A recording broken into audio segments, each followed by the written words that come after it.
Lakadoriba January gi tang 15dagi 19 fauba Andhra Pradesh ki Vijayawada gi Indoor Stadium da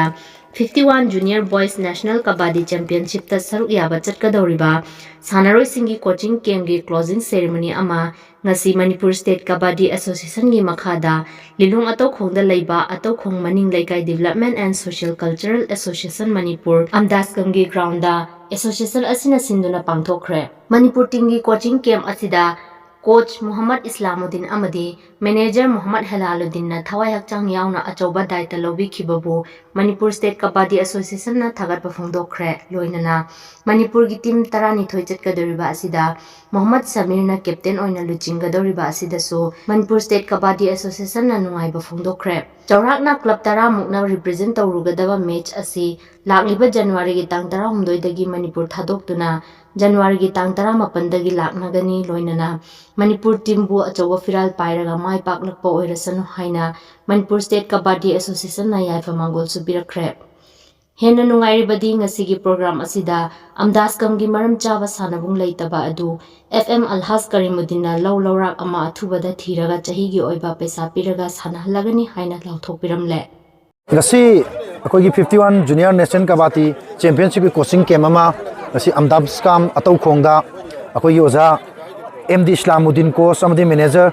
akoi gi oza Muhammad Halaluddin anina achoba daita ma lobiduna ngasi Manipur team sem gi seida makoi ni gi leijaba makoi ni gi thauna pangan amadi physically mentally pulap puthokpiraga akoi gi makoi ni na achoba thongdam ko lobi bje masigi demukta Manipur State Kabaddi Association gi maikai dagi makoi ni wahan mukta da taramna oksha phongdokchari aduga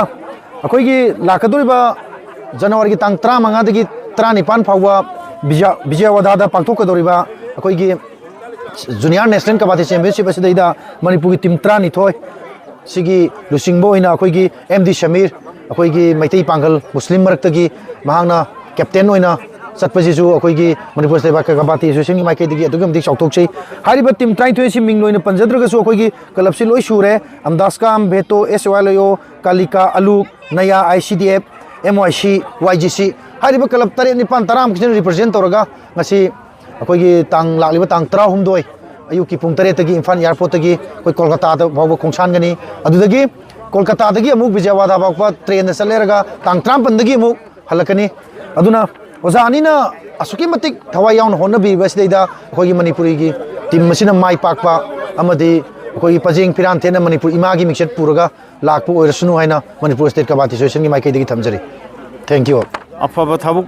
khuding makta ikoi mai pakna changsinaba Kabaddi bu puthongna bhonerba club organization puna magna sinamina se aduga tangai mafadana ikoi ngasi gi west ta yaubiba ikai khumnajariba Alhaj Abdul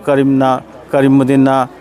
tangai fadana fin gi khudong chada basi yengaga filam lainaba madugi thawang puna maktu yabi gani haiduna miyamda phongdok piramba buso Amdaskam gi maigai degang khweleitana thagachaba phongdok sari matung tarakpodaso ikoi